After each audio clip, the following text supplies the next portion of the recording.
A lot of people ask me, Stormy, should I buy graded coins or should I just buy raw coins and send them in for grading? And that's not exactly an easy question to answer, but I'm going to do my best to try to help you out.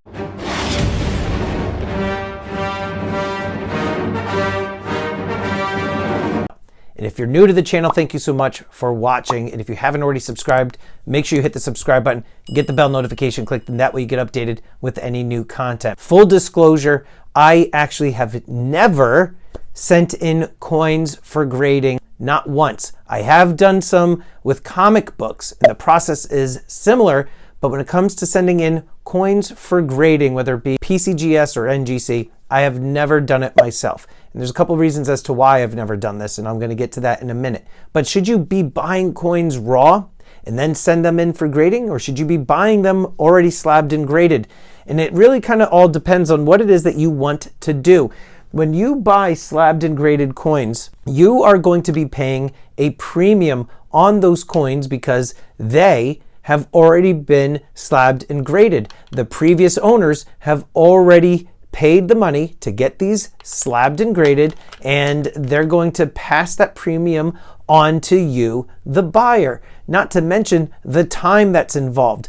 Oftentimes, when you send your coins in for grading, they can take months, if not several months. And we saw during COVID, there was a tremendous backlog where it was going over a year for some of the coins that were being sent in for grading. So you have to keep in mind, how quickly do you want those coins back? Are you looking to sell those coins? Because remember, time is money. When you send your coins out, if they are out for an extended period of time, you run the risk of silver and gold dropping in value while your coins are still being graded, and that can affect the value of your particular coin. Not to mention, those coins that are out, you're going to be without the money that you've already paid for those coins. So you got to make sure that if you want to flip those coins and you want to sell them quickly, those coins, if you have them out at a grading service, you're running the risk of not being able to flip those coins fast enough to get that money out of the sale. But there are times that it does make sense to send your coins in for grading. If you have a very low mintage item, like this coin in particular, or this one, which one do I got here?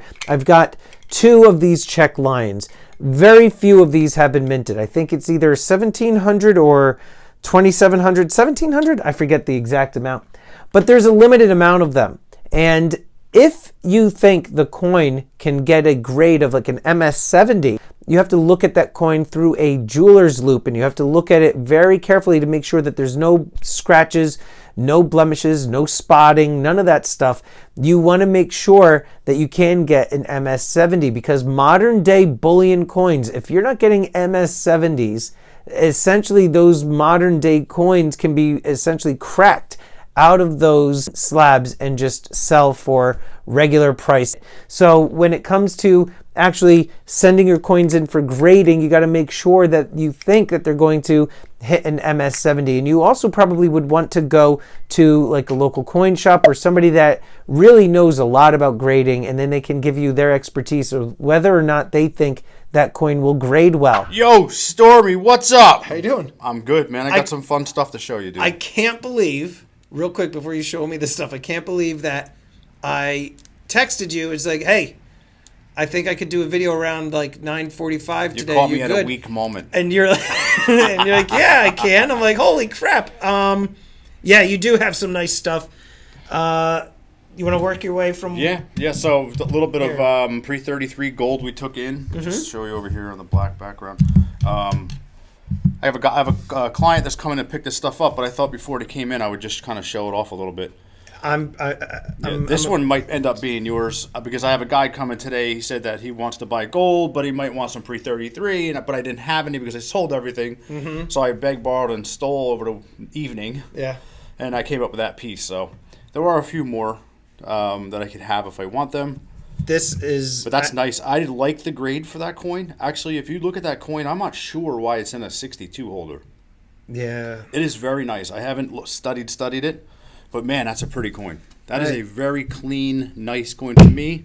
It was until I just dropped it. Now it's probably like a, Quick question, and this is a dumb question because I don't really follow like the numismatics side of stacking and collecting so much in terms of, like, I know here's like the barcode. Can you look up like the barcode and it would it tell you like grader's notes? It'll like, tell say you what was wrong with the coin. They usually have pictures of this coin. But does it say, because for example, comic books, they'll say in the grader's notes why it got, let's say, an 8.0. It will say, it had this error, had this flaw, had this scratch. Like, would they do that with the coins too? I don't think so. Okay. But to be honest with you, I accurately couldn't answer that. It's just like at the very least, it's just like you said, a catalog. Yeah, I do know, right? You can look it up and you can find that particular coin that's connected to that serial number. Man, you handed this to me, and that thing is pretty, man. I was so excited, and you're like, "Oh, it's already spoken for." I'm like, "What the hell?" I keep saying, "I want one slab." Well, we had a miscommunication. But there's always that kind of material coming around. All right, well, and then this, I would have picked this up if I didn't already have one. Yeah, and that's 65. An old green holder too. So old holder, nice coin. And refresh my memory. Do people like the old holders because they feel that they might be able to crack them out, send them in, and get better grades? Yep. Yeah, they were a lot tougher on coins back then than they are now. They've lightened their standards a little bit. Why do you think that is, if you had to guess? I think they were really, really focused on being extremely accurate, and I think they wanted to err on the side of caution. Okay. You know what I mean? They were much tougher. But they remember the coin companies were just starting out. Right. So they had to be, they tended to be a little bit, what am I looking for here? More strict with their they guidelines. erred on the side of caution, Yeah. A little more conservative, that's what I'm looking for. Yeah, I'm curious as to what would have changed. Maybe, I can't even think as to what would be the reasons as I think it's like anything else. Like once you've seen tens of thousands of a certain kind of coin, you start to get the feel for that particular coin. Right. Like how it lived and traditionally what it went through and what you would expect to normally see them like.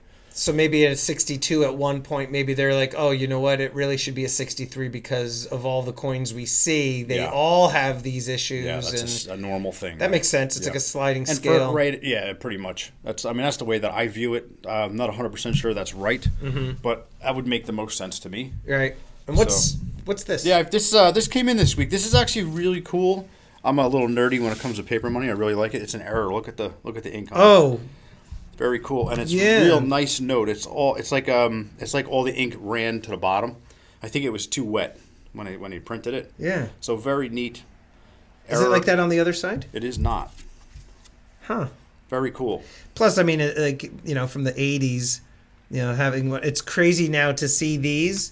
You and I grew up in the 80s. Yep, that's what we saw. That was all we and had. this was normal. So for me, now I'm seeing them and I'm like, Yeah, what a weird looking bill. Right. Like, they don't make them like that anymore. Age, man. But very cool. I saw this came in today. I'm sorry, yesterday it came in. I bought that from another dealer. I had to have it though, so I'm tempted to send it down for grading. I need to do some homework to kind of see what the price point is going to be. Right. I'm kind of thinking it might be a little light on price to send out for grading. Right. Because I don't want to sink that much money into it.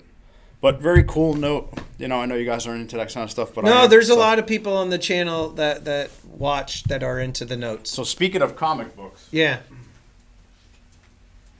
There's some reasons as to why I don't send my coins in for grading. The main reason is the time. I much rather would have the coin already slabbed and graded that I've already paid a premium for, and then I will tack on my premium when I go to sell it. Now, obviously, my profit margin isn't going to be as great because I'm already paying high. There's only so much more that I can actually go. So I am fine with making a more modest profit but not have to wait. I'd rather get that money turned rather quickly.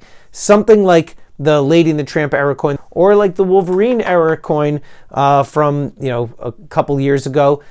I also didn't want to wait and send that coin in for grading. So I wanted to just sell it, flip it, and let the new owner of that particular coin deal with sending it in for grading if that's something that they wanted to do. Again, it comes to time and it comes to money and how quickly of a return you want.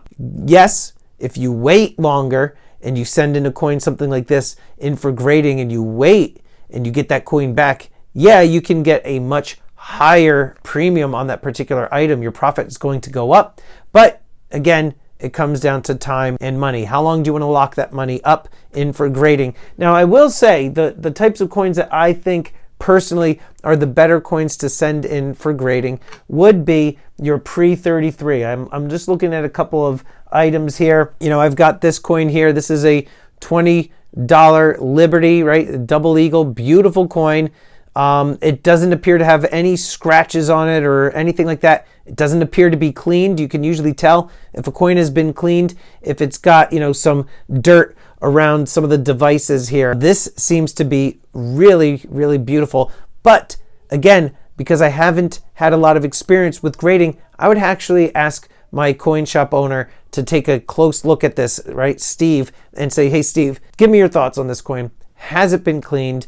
If so, how can you tell? And I would just ask an expert. Same thing with the St. Gaudens. Yeah, I probably could send this in for grading. I think there might be a scratch or two on it. I actually can't remember. But again, pre-33 stuff, those are the types of coins that I think are worth sending in for grading, but not until you've got plenty of experience yourself or work closely with the coin shop who knows. Sometimes too, you can have your coin shop owner send things into NGC or PCGS to be graded on your behalf for a nominal fee. A lot of times your local coin shop is going to already have a membership with a grading service. And so rather you having to actually take out a membership and pay for the yearly membership at the grading services, you can actually probably work with your local coin shop, have them send in the pieces for you, and then again, like for their time, you can give them a few bucks or $20, whatever their fees are to send coins in for grading, and you know, you can also go that way. But for me personally, I'd much rather buy the coin already slabbed and graded, let the new owners buy the raw coins for me and deal with the coins getting graded. But personally, again, like I said, pre-33 stuff or very low mintage stuff, those are the things that I think you should be sending in for grading. Otherwise, I think that you should probably look to buy the slabs already done, already graded, and then maybe just hang on to that for your collection. Or if it's something that you're looking to flip, you could always flip it for a more modest profit. But again, you don't have that entire time that you had to wait for the coin to get graded. Anyway, let me know in the comments down below. I know a lot of you are into grading coins and send a lot of things in. I know a lot of people who watch my channel will buy coins raw from my auction, send the coins in and get tremendous grades on their coins and get tremendous profits. But again, that's not my wheelhouse. So that's pretty much what I have to say about that. But let me know in the comments down below. What are your thoughts on grading? Would you rather buy them slabbed, raw, and then send them in for grading? Let me know.